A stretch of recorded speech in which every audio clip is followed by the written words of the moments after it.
भाषा सिर्फ बोलने का जरिया नहीं होती, भाषा हमारे भीतर बैठी होती है।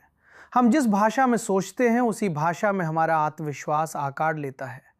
हमारे समाज में एक अजीब सी सहमति बन गई है, बिना बहस के, बिना सवाल के, कि अंग्रेजी बोलना मतलब पढ़ा लिखा होना है और हिंदी बोलना मतलब कुछ कमतर होना। ये सोच अचानक नहीं आई, इसे धीरे धीरे हमारे भीतर डाला गया है। इतनी धीरे कि अब ये हमें अपनी ही सोच लगने लगी है। आपने गौर किया होगा, अगर कोई व्यक्ति साफ शुद्ध हिंदी में बात करता है तो कई बार लोग मुस्कुरा देते हैं, जैसे वो कोई पुरानी चीज़ हो। और वही बात अगर टूटी फूटी अंग्रेजी में कही जाए तो अचानक वही व्यक्ति समझदार लगने लगता है। वाक्य वही है, भाव वही है, विचार वही है, लेकिन भाषा बदलते ही नज़रिया बदल गया। समस्या भाषा में नहीं है, समस्या हमारी नज़र में है। भाषा ज्ञान का पैमाना नहीं होती, ज्ञान का संबंध शब्दों से नहीं, विचारों से होता है। आप क्या सोचते हैं, कैसे सोचते हैं और कितनी ईमानदारी से सोचते हैं, यही असली पढ़ाई है।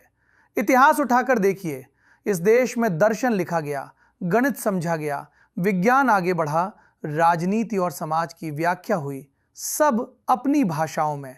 लेकिन हमने खुद ही अपनी भाषाओं को कमज़ोर समझना शुरू कर दिया, जैसे आधुनिक होने की कीमत अपनी जड़ों से दूरी हो।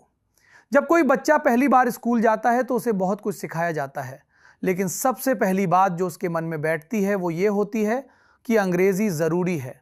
धीरे धीरे ये ज़रूरी से ज़्यादा ज़रूरी बन जाती है और फिर एक दिन बच्चा ये मान लेता है, अगर मैं अंग्रेज़ी नहीं बोल पाया तो मैं कुछ नहीं हूँ। यही हीन भावना आगे चलकर आत्मविश्वास की कमी बन जाती है।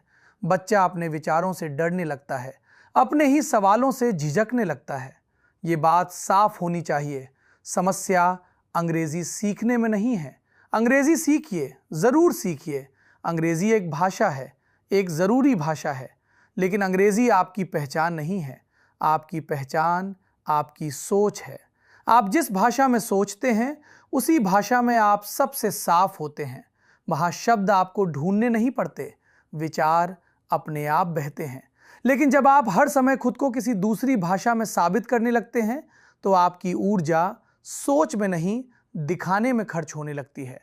दुनिया के बड़े बड़े विचारकों को देखिए, उन्होंने सबसे गहरे विचार अपनी मातृभाषा में ही किए हैं। अंग्रेज़ी उनके लिए माध्यम थी, मंजिल नहीं। समस्या तब शुरू होती है जब माध्यम ही मंजिल बन जाता है। जब तक हम अपनी भाषा को सम्मान नहीं देंगे तब तक हम खुद को पूरा सम्मान नहीं दे पाएंगे।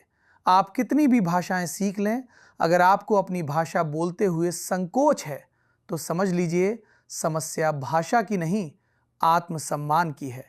कोई भाषा छोटी नहीं होती, कोई भाषा पिछड़ी नहीं होती। पिछड़ी होती है वो सोच जो भाषा को तराजू बना देती है। अंग्रेज़ी सीखिए, दूसरी भाषाएं सीखिए, दुनिया को समझिए, लेकिन अपनी भाषा को नीचा मत समझिए, क्योंकि भाषा सिर्फ संवाद नहीं है, भाषा आपकी रीढ़ है और रीढ़ के बिना कोई भी सीधा खड़ा नहीं हो सकता।